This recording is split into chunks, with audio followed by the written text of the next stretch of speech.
Fakkeenya shamarran kudhanii. Maatiyos boqonnaa 25 lakkoofsa 1-13. Yeroo sanatti mootummaan samii dubranii 10 kanneen ibsaa isaanii fudhatanii misirricha simachuudhaaf gadi ba'an fakkaata. Isaan keessaas 5 gowwoota, 5 immoo ogeeyyii turani. Warri gowwoonni ibsaa isaanii fudhatanii malee zayitii hin fudhanne. Warri ogeeyyiin garuu ibsaa isaanii wajjin zayitii qodaatti qabatanii turani. Misirrichi sun turraan hundumti isaanii muganii hin rafanis. Halkan walakkaattis sagaleen guddaan kunoo misirrichi dhufeera ba'aatii isa simadhaa jedhu tokko hin dhaga'ame.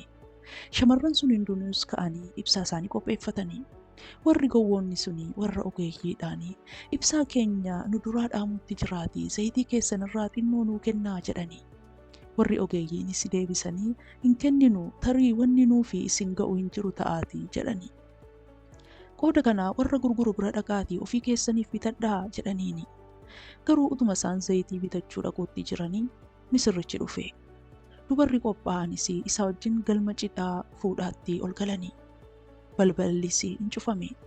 Ergasii dubarran kaan dhufanii yaa gooftaa balbala nuuf bani jedhaniini. Inni garuu deebisee dhuguman isinitti himaa ani isin hin beeku jedheeni.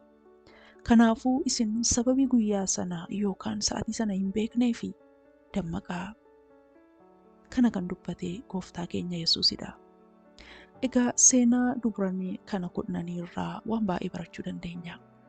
Har'aaf garuu waan 3 waan irraa barachuu dandeenyu warra wajjiniin ilaalla. Yesuus fakkeenya kanaan qabee kan inni barsiisuu barbaade sa'atii Yesuus itti dhufu waan hin beeknee fi akka nuti yeroo hundaa dammaqnee isa eegnudha. Kaan keenya immoo utuu Yesuus hin dhufin ofii keenyaaf deemuu dandeenya. Egaa wanti nuti irraa barannu inni tokkoffaan yeroo misirroon sun itti dhufe yeroo mijataa hin turre. Misirroon sun guyyaa hin dhufne, galgala keessa yookiin ganama hin dhufne, yeroo namni hunduu dadhabee itti rafutti dhufe. Kan Yesuus dubbachuu barbaade egaa waa'ee sa'atii isaa natti hin fakkaatu, waa'ee bara inni itti dhufuuti malee.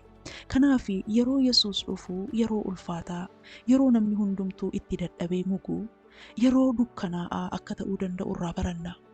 Yesuus Maatiyos 24 keessatti yeroo dhufaatiin isaa ga'u hammeenyi, gowwoomsaan, raajii sobduun akka isaan baay'atan dubbateera.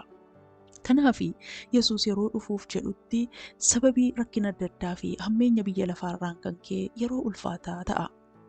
Yeroo ulfaataa sanaaf qophaa'uun immoo amma jalqaba. Shamarran 5 warri gamni seenaa kana keessatti agarree waan isaan godhan tokkodha. Yaadanii yoo misirroon ture zayitiin kun nu jalaa dhumuu danda'a jedhaniitu bitatanii qophaa'ani. Warri gowwoonni immoo bara jireenya isaanii guutuu misirroo eeganiitu qophii dhabuu isaanii irraan kan ka'e misirroon suni ani isin hin beeku ittiin jedhe. Qophiin kun gaa maal faadha yoo jettanii sagalee Waaqayyoo beekuu, kadhannaatti jabaachuu fi hafuura qulqulluudhaan guutamuu fa'i. Bara dhumaa keessaa gowwoomsaa seexanaa fi raajuu sobduu isa baay'atu mo'achuu fi namni sagalee Waaqayyoo sirriitti beekuu qaba. Akkuma loltuun tokko xiyyitii, boombii, bishaanii fi waan adda addaa mudhii isaatti hidhatu dubbii Waaqayyoo tajaajiluu baannus gadi fageenyaan beekuu qabna. Kadhannaatti jabaachuu qabna. Dammaqnee haa kadhannu. Namni kadhatu yaada Waaqayyoo hin wallaaluuti. Qulqulloota kaanii wajjin tokkummaa haa qabaannu. Sagalee Waaqayyoo irraa haa barannu. Hafuura qulqulluutiin guutamuus haa kadhannu.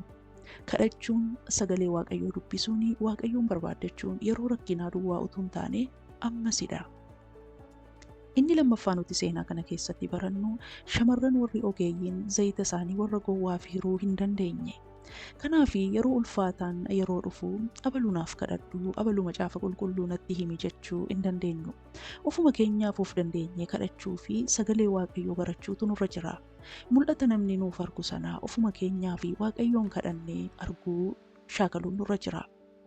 Inni sadaffaa nuti barannu warra waamaman keessaa inni gara walakkaa ta'e alatti hafuu akka danda'udha. Fakkeenya kana keessatti Yesuus walakkaan abshaalaa, walakkaan gowwaa akka ta'an dubbate.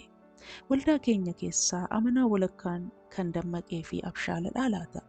Walakkaan immoo kan rafee fi kan gowwoomedhaa laata? Waaqayyo nu haa gargaaru. Egaa qophii nuti gochuu qabnu kuni yeroo hundumaa dammaqini nuti amma tarreessine kuni yeroo barbaada. Kanaaf yeroo keenya Waaqayyoof kennuudhaanii, sagalee Waaqayyoo dubbifachuudhaanii, kadhachuudhaanii, tokkummaa qulqullootaa wajjiniin qabaachuudhaanii Waaqayyoon haa waaqessinu. Akkuma shamarran Abshaala sanaa yeroo keenyaa fi xiyyeeffannaa keenya hojii Waaqayyootti, mootummaa Waaqayyootti haa kenninu. Tarii kana hundaa gochuuf yeroo hin qabu jettu ta'a.